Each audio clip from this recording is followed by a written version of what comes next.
Well, welcome to our live webinar 2.0 series. My name is Nicola Pomponio. Thank you so much for taking the time to log in. The 2.0 series takes a closer look at the smaller production wines of each estate. We are so excited to be able to virtually travel to Germany. Today, we discover one of the most iconic wineries of the Rheingau in the village of Johannisberg. Without further ado, I would like to hand over the virtual microphone to the Riesling doctor, Stefan Doktor. Hello, everybody, and welcome to the vineyard of Schloss Johannisberg, to video we did 2 days ago. This is the oldest Riesling vineyard in the whole world. This vineyard was planted with a grape variety Riesling 300 years ago, exactly in the year 1720. So we are celebrating 300 years of Riesling on Schloss Johannisberg in this year. Let's have a closer look to the grape Riesling. It looks like this right now. We are in the middle of July. That's a mean that we need the next 3 months to start the harvest.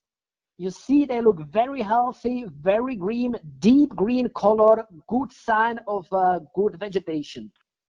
Look on the soil. This is a stone called quartzite, and this quartzite is the main part of our soil. It's bringing a lot of minerality for the grapes, and are as well spending lot of warmth on the soil.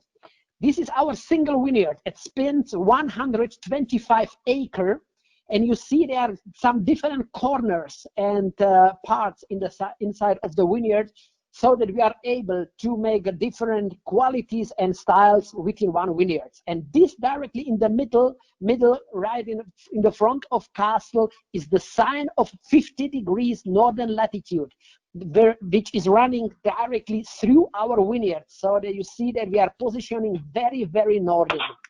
And this is the very important sign of our cool climate region. That's fantastic. That's a great video of the vineyards.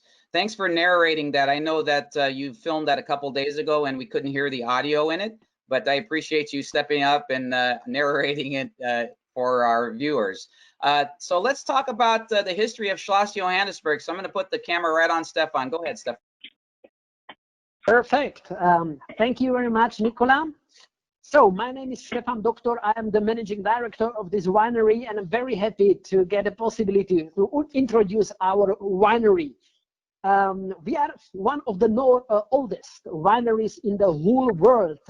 Castle was built for 900 years ago, but the oldest written document about winemaking is even older, was written in year 817. So that means we are producing wine in our vineyard, in the vineyard you saw on the video, since 1200 years. The castle on the top of this hill was built as a monastery. It was a Benedictine monastery. Somewhere in the year 1093, that was the start of the building of the monastery. And the name of the monastery means Schloss Johannisberg, what is a palace or castle built on the top of the hill of Johannes, and the hill got this name in year 1100.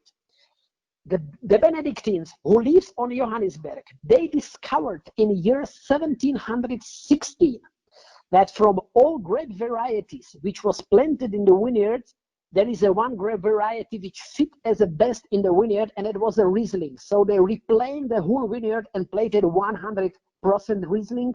That's why we are the oldest Riesling winery in the world, and the vineyard is the oldest Riesling vineyard.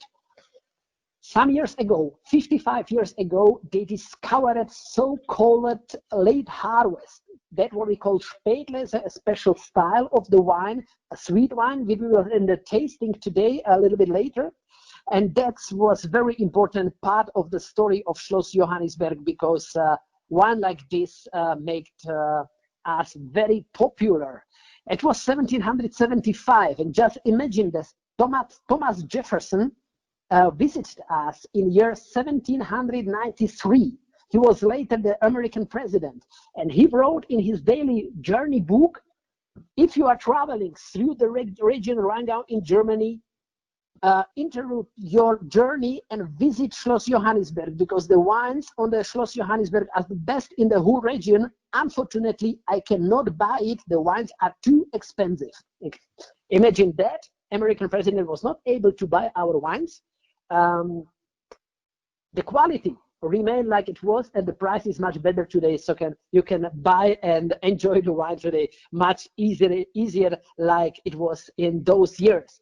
Very important discovery happens in year 1858. We was able to produce the first ice wine on this year, wine made from frozen grapes. And this is something what is now very difficult, but we was able to make ice wine 1 year ago from the vintage 2018. So maybe one of the last ice wine we did ever. The end of the monastery came with Napoleon, because Napoleon was a French emperor and he did a great European war, and he secularized Johannisberg as a castle. And after he lost his war in year 1815, Schloss Johannisberg was going into the hands of Austrian emperor, and Austrian emperor Franz I gave Johannisberg as a present to Prince Metternich. Prince Metternich, who was a famous politician and as well a very good businessman. And imagine, in those days, 1815, you can get castle as a present. I don't know if how is it going in your birthday or Christmas, but if I get a present, it's like socks or something like that. But castle is something, of course, different. So Prince Metternich came on Johannisberg, and he found out that the monks, the Benedictine monks, produce very good wine in 3 quality steps, and they sign it very easy, like a first quality, second, and third quality. And Prince Metternich, in his politician France and environment, and he as a prince, he was not able to give wine as a present or even sell wine to some of his friends and say, look, this is a third quality of my wines. That's why he decided to close the wine similar like a document or letter, and put seal on the top of the neck and use different colors of the seals to sign different quality steps of the wines. As the origin, it was like a 3 quality steps: red, silver, and gold. And with the years and with the developing, we was able to make more and more different styles of the wines, and every one of these style has a own color seal, and every one color means a different taste and different style of the wine, so that we can help our customers to get a little bit more possibility to know a wine like this has this one special taste profile. That's the meaning of our color seals. So we prepare a beautiful tasting for you of 2 wines. We will tasting Riesling Cabinet and Riesling Spätlese. What does it mean, Cabinet? I would like to introduce the style of Cabinet. In the German wine law, means Cabinet is always a sign of very light wine with low alcohol level. And this low alcohol level is one of very important things of our winemaking possibilities, because we are lying so northern. You remember the video, 50 degrees northern latitude is running through the vineyards. That's the mean we make the border where you can make a quality wine. Northern, as a Schloss Johannisberg, is not possible to let the grapes grow. And if you get some such cold condition like we have, especially during the night, the vegetation is slowing down, and Riesling has a lot of time to develop all his beautiful aromas and flavors. But the sugar level stay low. That means that the alcohol level in the wine during the fermentation doesn't rise into the high, stay low. And so you have low alcohol level in the wine. And this is very important in those days, because people are paying so much attention for healthiness, not to drink too much alcohol, to keep it slow and healthy. And that's what Riesling Cabinet perfect bring. The bottle has a red seal. So Cabinet means Rotlack. or red seal. And if you turn the bottle on the other side, you will see the alcohol level less as at 12%, and 2018 vintage 11.5. By the way, if you look on the bottle and of the back label, you see here the sign VDP Grosse Lage, which means Grand Cru, even in sweet wines. And there is something very important. If you taste a Riesling, don't forget to use really big glass. Riesling needs space in the glass, so I really prefer one like this. Sometimes when I'm very thirsty, I'm looking. This kind of glass, what I can use for drinking is, of course, just the choke, because this is my spitting tune, but not my glass. So, and let's go for tasting of this beautiful wine. I would like to tell you something, how we produce wine like this.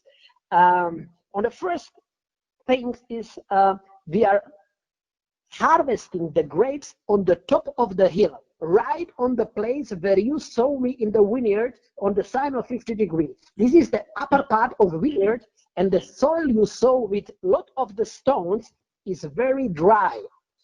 That means we have very good drainage. The water is flowing down. When we have rain, the stones provide the soil with a lot of heat, are warming the soil during the nights. And this is important for Riesling, because the Riesling as a grape has a possibility to build all this beautiful flavor and aromas inside the grapes. But we are harvesting a bit earlier, like the rest of the wine, and so we had lower sugar level in the grapes. But then we go into the fermentation, and the fermentation is made for 70% in stainless tank and for 30% in a big, large wooden bottle. A part of the grapes was macerated in the cold environment for 2 weeks. So you are chilling down the grapes, you are closing the stainless tank, and you go down for 8 degrees Celsius, means like a 40 degrees Fahrenheit, and you let the grapes for 2 weeks, like in the fridge, but already crushed, so that you have contact with the skin and you can pull a lot of the ingredients and all the flavors and aromas from the skin. And then you go to pressing, and then you go for fermentation. So they are so part of all the wines which you make as a blend into the end. If you turn the wine a little bit in your glass, you let the aromas up, and you will feel, hopefully, as in my glass, a lot of floral notes, which is very typical for aroma component called monoterpene. And the monoterpenes is always there in high concentration when you have very warm and very dry soil, which is on the top of our hill.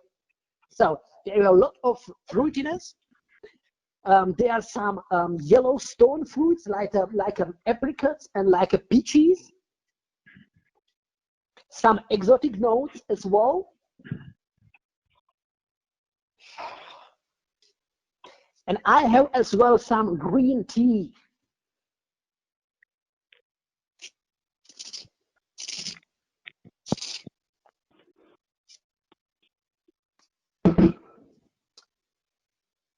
I really love this taste experience, because this is something what makes Riesling with residual sugar absolute interesting, and what the people doesn't expect.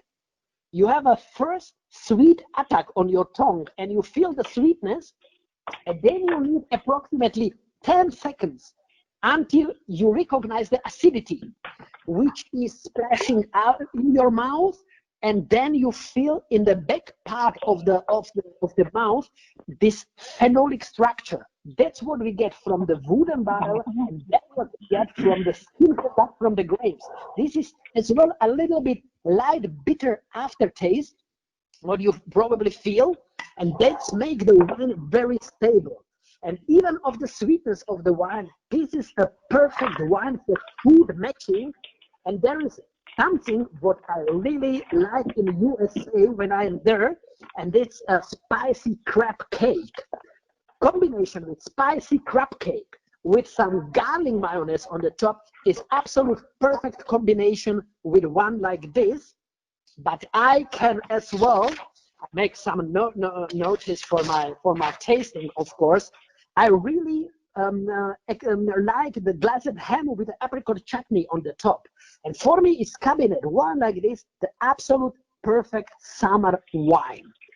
So once I was asked by one journalist, he asked me if I would go for 1 week on the lonely island, which one I will take with me, and my answer was the Riesling Cabinet. You know why? Because the wine like this makes you so fresh, even if it's hot outside. And I recognized during my last visit in Florida 2 years ago, maybe Rachel can remember my trip.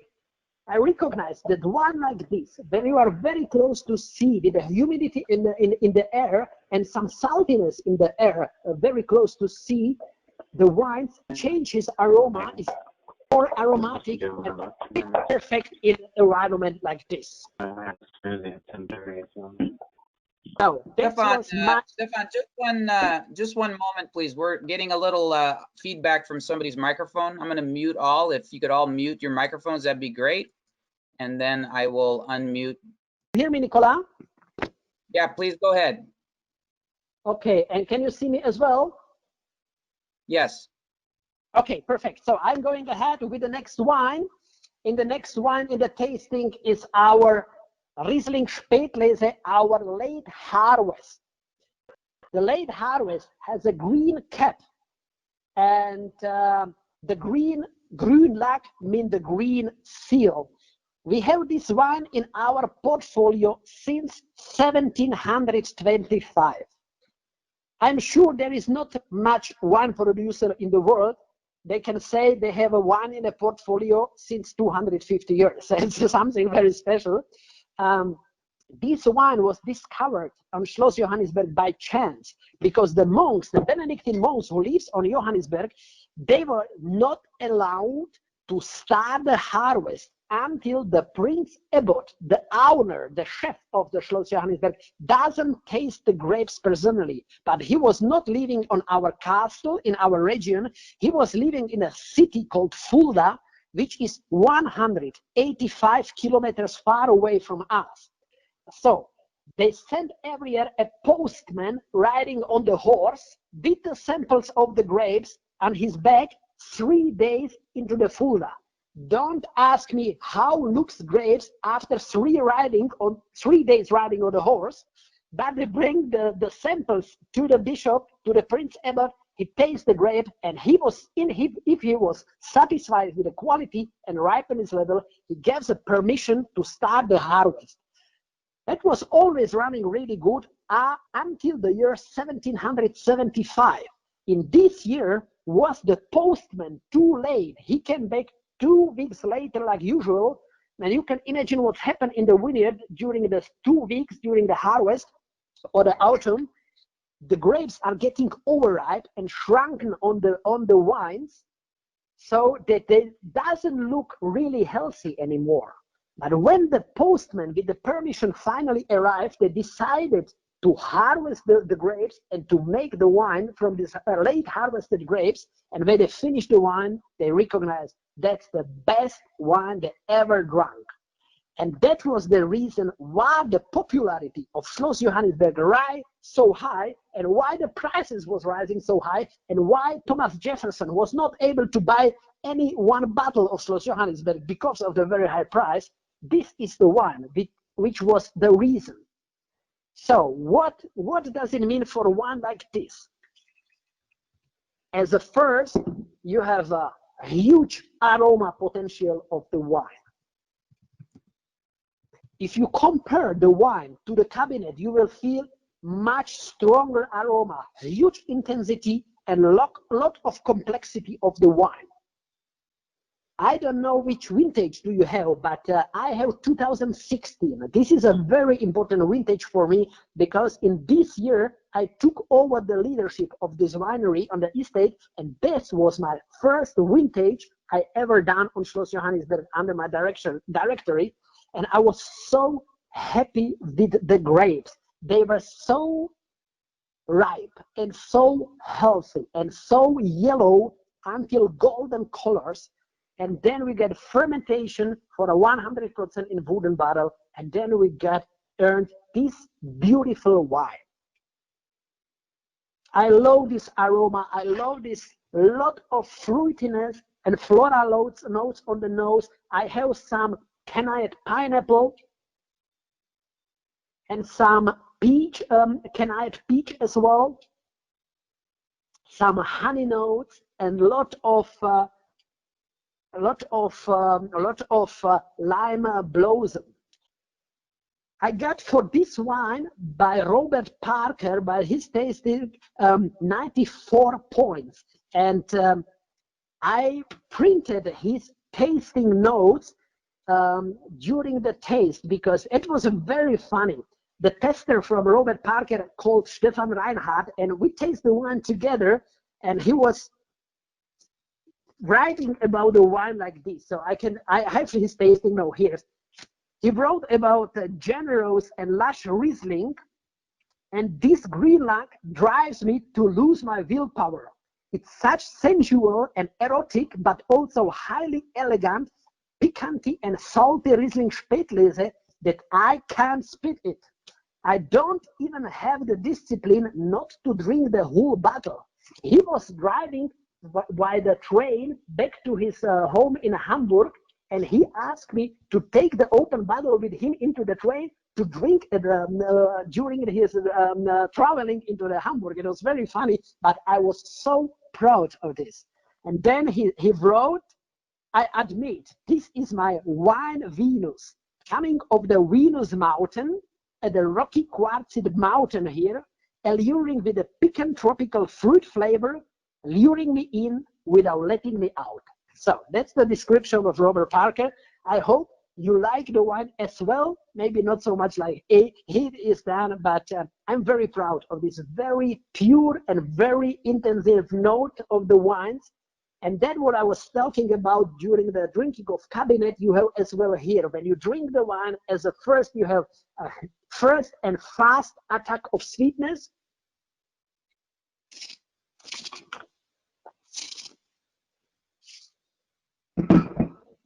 And then you need patience. You have to be patient for 10 seconds. And then you recognize this huge acidity, which is cleaning your palate from all the sweetness. And then in aftertaste, you slowly recognize, you forget all the sweetness, and you have just the juiciness. You have a lot of juice in your mouth, and the full mouth is running. This is something which fit perfect to spicy food. Maybe you think about it, oh, okay, it's good for drink, but what I can do if I want to make a combination with food, just think of spicy oriental of Asia cuisine.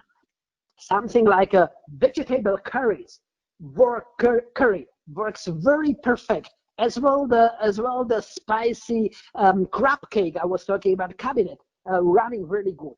Then you have the possibility to combine this wine with sweet desserts, mostly on the fruity basis. So with a lot of fruitiness, you can make a very good combination. And as well, if you have a spicy cheese, even the most people, and I am sure 95% of all people on the whole world, when they are eating or enjoying cheese, they always take a red wine. There is a perfect combination with wine like this, especially some white cheese with a white skin like a camembert or brie is working very, very good in wine like this. So, Nicola, that's my tasting of those two wines. I hope you enjoying the wine like me. Absolutely. That, I was just thinking a little bit about the Robert Parker description, and I actually used that because you gave me that description and I sent it out to the team. Used that description because that actually helped me sell many boxes of the wine. That's an amazing description, and many of you still have that wine in the market. Even if you don't have that vintage in the market, It's just a really great description from a valuable person, being Robert Parker. Stefan, thanks so much for those amazing insights about the wines. These are insights that we don't typically hear about, but they're really amazing, and they really assist us. And since it's recorded, we can all go back and really write some notes down about exactly how you describe the wines, how you talk about the history of each wine, and just amazing insights. By the way, what are those rocks that are behind you? Ah, you mean this one? Yes. You remember the stone I show you during the video, and this is exactly the Taunus quartz. This is a stone which is in his origin sandstone, and during the million of the years, that very high pressure is reforming itself to quartz. And this quartz has a red color. That means we have iron dioxide in the soil, similar like in Chateau Petrus, for example. They have as well a lot of iron in the soil. And this is when it's raining on Schloss Johannisberg, the hill is absolutely terra rossa, mean red painted loam on this quartz side. Fantastic. And if anybody has any questions, please type them into the chat. I have a couple questions. One of them, when does the winemaker decide when it's time to harvest the Riesling for the Spätlese? That's a very, very good question, because in the origin, during the discovery of Spätlese, was Spätlese made by grapes catched with Botrytis cinerea. Now, in the last 10, 12, 15 years, we are looking for Spätlese for grapes without Botrytis cinerea only, so without noble sweetness, noble road. And to get the point, it's very, very important to get a lot of experiences, because the late harvest is always harvested as the last grapes from the whole vineyard. So we are expecting the absolutely right moment. What does the point? I was talking about very yellow until golden skin of the grapes. So you have very thin skin, and then you have a high sugar level, because it's in a lower part of the vineyard with very good humidity in the soil. So you have huge concentration of sugar. You must be able to keep acidity, because this is the key component. If you think why the sweet wines are so low in the whole world, why people doesn't like sweet wines anymore? Because the mostly sweet wines on the whole world are only sweet. They have huge sweetness, maybe huge alcohol, and no acidity. We are always working on the same concept. If we are raising the level of the sugar, we are raising the level of the acidity, that the wines are perfect balanced. And this is the key component. Don't lose any 1 milligram of acidity. That's extremely important, absolutely, in Riesling, getting that beautiful balance of acidity and sweetness, that ripeness, and that nice crisp bite that you get on your palate. How does the winemaker select the grapes for the cabinet? That is something quite different, because the cabinet is mostly harvested always as a first. So we are on the upper part of the vineyard with huge sun intensity. You have to imagine two important things. On the one thing, during the wine growing or wines in the vineyards, is very important the temperature in the vineyard. So we have a huge temperature during the day and a very cold temperature during the night.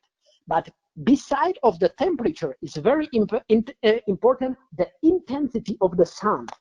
I tell you some sample. If you are thinking about Argentina and Argentinian wine, the special style of Argentinian wine is because very high latitude of the vineyard, very huge sun intensity. And the sun intensity of the 50-degree parallel north, lying so much northern, with the very steep slope of 45%, makes a huge intensity of the sun. So that means you have on the top of the hill, with the sun intensity, physiology ripeness of the grapes, but the sugar level doesn't rise so high like in the Spätlese, because the Spätlese is made low in the lower part of the vineyard. And on the upper part, you have physiology ripeness of the grapes, but the sugar level stay under control and low. And that's the most important things regarding the point when we are starting the harvest. What's the 2018 harvest like? That's I believe most of that wine is being shipped as we speak. 18 was something what we never get before. If we can say we get absolutely perfect vintage, that will be 2018. It was on one side very warm, partially very hot and dry, but during the winter we get a lot of rain, a lot of snow, and the soil was really good, filled with water. So we have old wines, very deep rooted. At least we see in our cellar, in our lower part of the cellar in Biblioteca Subterranea, 8-meter deep. Through the 8-meter stone are getting the roots of the wine. So they are very deep rooted. And so they get good connection with water, even if the temperature outside are high and the year is very dry. What we done in 2018, we have a little bit lower acidity like we use, but we was able, because of very, very healthy grapes, perfect ripening level, we did a longer skin contact to get more phenol extraction in the wine. And this is something what is squeezing your mouth and let you feel the acidity even higher as this is. That's the mean. The wines are well balanced, but the acidity is not so high. It's fantastic. Stefan, it's always a treat to listen to you speak about the wines of Schloss Johannisberg. I mean, your knowledge is extreme. Your enthusiasm is infectious. The wines are fantastic. I thank you so much for your time today. It's just a wonderful, wonderful way to end our week. I'm going to go ahead and hand it back to you for the close. Thank you, Nicola, for the possibility and for the opportunity to talk to you. I'm so happy that we get this possibility to reach all of you and to share our wines with you. And I will always use every possibility to introduce you our wine, because I really love it. I fell in love with the Riesling. I fell in love with the Schloss Johannisberg, and it's this connection for whole my life. So I'm really enjoying you and your company, and I hope to see you again in some days or some week. Thank you very much for watching me and watching the videos. I hope to meet you soon personally as well in USA maybe. Thank you. Thank you, Stefan. Thank you so much. We have a gem in our portfolio, everyone. Please show the wines whenever possible. And thank you so much for attending. We'll talk to you all soon. Always welcome. Goodbye. Thank you very much.